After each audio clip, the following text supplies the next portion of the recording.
Bismillahirrahmanirrahim. Assalamualaikum warahmatullahi wabarakatuh. Teman-teman, selamat datang di dalam Ramadan series kita dengan tema Beningkan dari Hati. Kali ini saya ingin sharing dengan teman-teman tentang keutamaan dan keajaiban di dalam zikrullah ataupun zikir kepada Allah Subhanahu wa taala.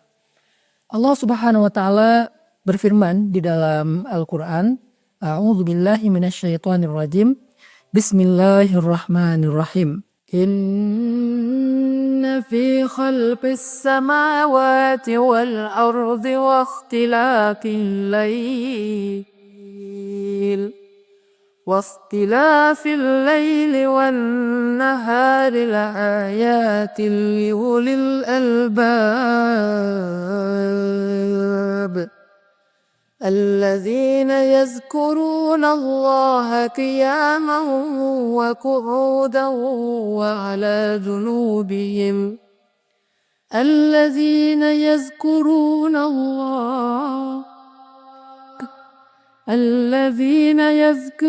الله قياما وقعودا وعلى جنوبهم. Di dalam ayat tersebut Allah Subhanahu wa taala menjelaskan tentang ciri orang-orang yang cerdas atau disebut dengan istilah ulul albab. Ulul albab itu artinya orang yang memiliki pikiran yang cerdas, perasaan yang peka dan hati yang lembut. Sehingga Allah Subhanahu wa taala memberikan mereka gelar dengan nama ulul albab. Nah, apa ciri-ciri orang yang ulul albab ini? Orang yang peka, orang yang hatinya halus atau lembut, orang yang pikirannya cerdas ataupun brilian. Siapa mereka? Apa ciri-ciri mereka? Ternyata salah satu di antara ciri-ciri mereka adalah yazkurunallah. Mereka selalu mengingat Allah. Selalu mengingat Allah yang Allah istilahkan dalam keadaan qiyaman wa qu'udan wa ala junubihim. Dalam keadaan mereka berdiri, dalam keadaan mereka duduk, dan dalam keadaan mereka berbaring. Ini adalah sebuah ilustrasi bahwa mereka mengingat Allah itu bukan hanya ketika sholat, tetapi mereka mengingat Allah dalam kehidupan mereka, apapun kondisi yang sedang mereka jalani. Mereka selalu mengingat Allah, dan itulah ciri orang yang cerdas. Nabi SAW mengatakan perumpamaan orang mukmin yang berzikir kepada Allah Subhanahu wa taala itu adalah seperti perumpamaan orang yang hidup.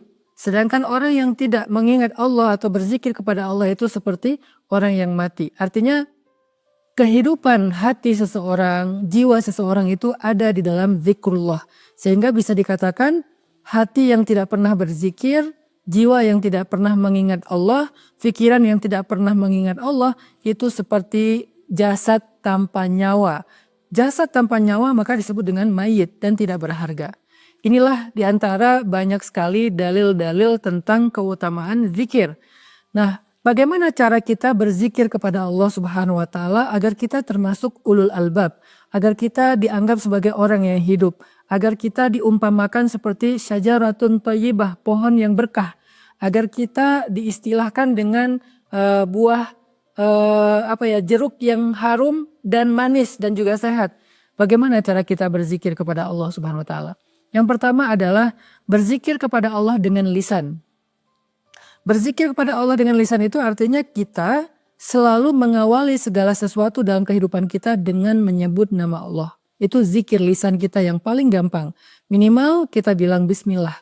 Dalam aktivitas apapun, selama aktivitas itu adalah sesuatu yang baik dan sesuatu yang mubah, maka kita awali dengan bismillah. Bahkan sesuatu yang mubah itu artinya tidak berpahala, tidak berdosa. Kayak kita lagi olahraga, kita lagi makan, kita lagi tidur, itu kan pekerjaan-pekerjaan atau aktivitas yang tidak berpahala tapi juga tidak berdosa.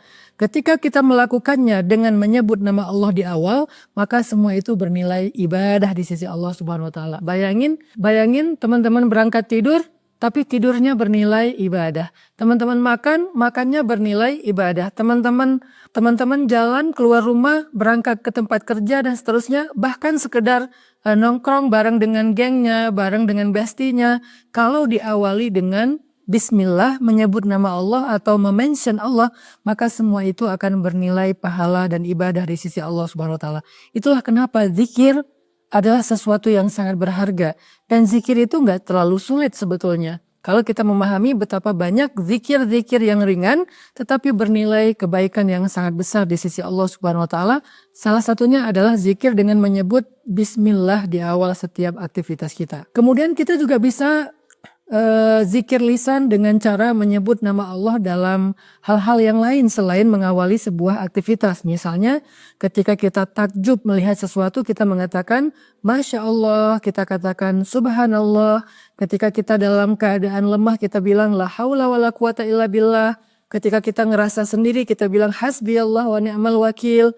Ketika kita gelisah atau ketika kita merasa nggak nyaman kita katakan A'udzubillahi minasyaitonirrajim. Banyak lagi kalimat-kalimat yang di dalamnya ada nama Allah, maka itu bermakna zikir. Dan kata Nabi, segala sesuatu yang di dalamnya ada nama Allah, maka Allah akan berikan keberkahan dan kebaikan. Ini adalah contoh-contoh dari zikir lisan. Nanti ada lagi zikir lisan yang ringan tetapi besar sekali pahalanya di sisi Allah. Kata Nabi, kalimatan khafifatan alal lisan. Sakilatan fil mizan, habibatan ilar rahman. Ada dua kalimat yang diucapkan dengan lisan itu ringan banget. Tetapi dia sangat berat timbangan kebaikan atau pahalanya di sisi Allah. Dan juga sangat dicintai Allah kalimat ini. Apa dia? Subhanallahi wa bihamdih, subhanallahil azim. Jadi teman-teman sehari sekali aja subhanallah wa bihamdi subhanallahil azim itu udah luar biasa. Bisa memberatkan timbangan kebaikan kita dalam satu hari itu loh. Apalagi kalau teman-teman bisa mengatakannya lebih dari sekali. Teman-teman juga bisa zikir lisan setelah sholat. La ilaha illallah. Kemudian subhanallah, alhamdulillah, Allahu akbar 33 kali. Dibiasain after sholat. Ini semuanya adalah bentuk zikrullah yang bernilai kebaikannya luar biasa. Dan juga bukan sekedar pahala kebaikan di akhirat. Tetapi juga berbentuk keberkahan dan kebaikan dalam kehidupan kita di dunia. Yang kedua, setelah kita berzikir dengan lisan, ada juga varian zikir hati atau zikir kolbu. Gimana sih zikir hati ini? Allah Subhanahu wa taala berfirman, Allazina idza dzukirallah wajilat qulubuhum. Orang yang kalau ingat Allah, hati mereka jadi bergetar. Nah, ini hatinya yang bergetar, gimana cara kita berzikir dengan hati sampai hati kita bergetar?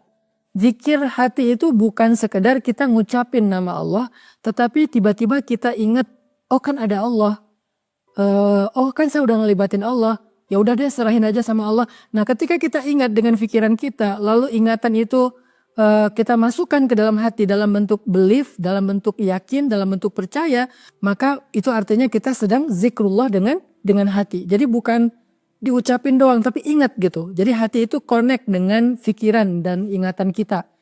Misalnya kita lagi berharap sesuatu tetapi khawatir bisa nggak saya mendapatkan itu. Tiba-tiba ingat nih, tapi kan Allah Maha Kuasa. Ya udah deh saya percaya aja sama Allah, selama itu baik pasti Allah akan berikan untuk saya. Itu namanya zikir hati. Atau ketika kita sedang dapat musibah, tiba-tiba kita ingat Allah. Allah pasti mau menggantinya dengan yang lebih baik dari ini kalau saya sabar dan saya ridho.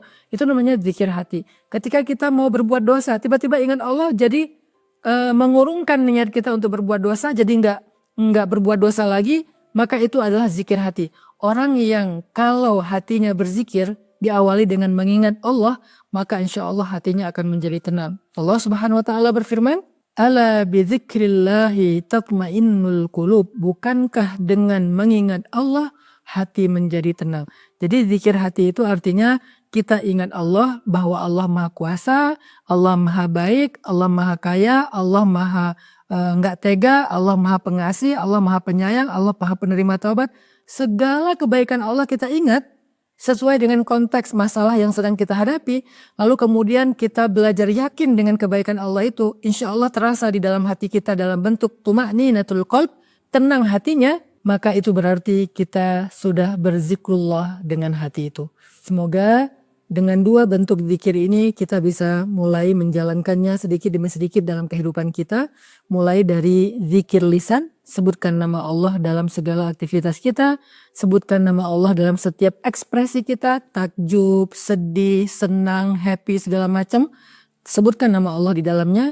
Kemudian yang kedua adalah zikir hati dan pikiran dengan cara kita ingat-ingat nih kebesaran Allah, kebaikan Allah, kemudian belajar yakin dengan semua kebaikan Allah itu sehingga terasa hati kita menjadi tenang.